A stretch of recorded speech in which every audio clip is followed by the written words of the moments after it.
BJP ने UP में मुसलमानों को जोड़ने का एक्शन प्लान शुरू कर दिया है। दरअसल बीजेपी की शुक्रिया मोदी भाईजान सम्मेलन की शुरुआत हो चुकी है। आखिर क्या है ये शुक्रिया मोदी भाईजान का पूरा मामला, चलिए समझते हैं। मैं हूं आपके साथ शाहजमा, आप देख रहे हैं आधान हिंदी।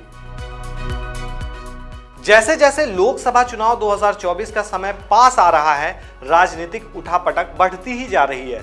सियासी दल चुनाव जीतने के लिए एक पर एक हथकंडे अपना रहे हैं। दरअसल बीजेपी ने यूपी में मुसलमानों को रिझाने के लिए एक सम्मेलन का ऐसा नाम दिया है जो काफी वायरल हो रहा है, शुक्रिया मोदी भाईजान।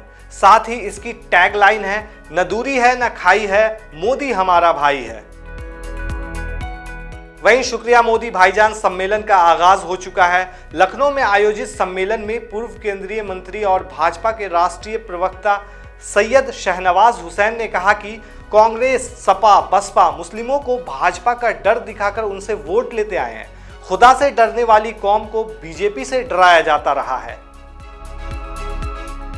उन्होंने ये भी कहा कि अक़लियतों यानी मुस्लिमों और महिलाओं के लिए जो काम मोदी ने किए हैं वो आज तक किसी ने नहीं किए, इसलिए मुस्लिम बहनों के लिए मोदी भाईजान हैं। उन्होंने कहा कि यूपी में भी योगी सरकार है तो किसी से डरने की जरूरत नहीं है।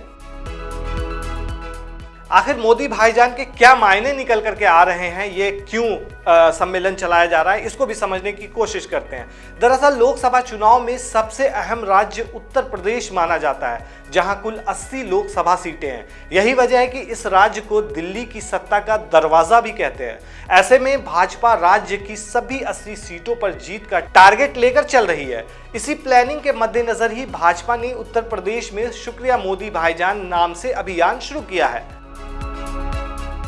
न दूरी है न खाई है, मोदी हमारा भाई है, भाजपा द्वारा शुरू किए जाने वाली शुक्रिया मोदी भाईजान अभियान की टैगलाइन रखी गई है। इस अभियान के पहले दिन यानी 15 जनवरी को अच्छी खासी मुस्लिम महिलाएं शामिल हुईं।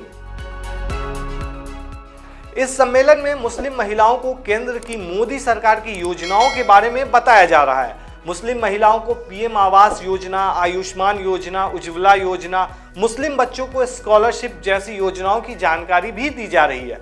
बताया जाता है कि यूपी के करीब 3 करोड़ मुसलमानों को केंद्र सरकार की योजनाओं का लाभ मिला है।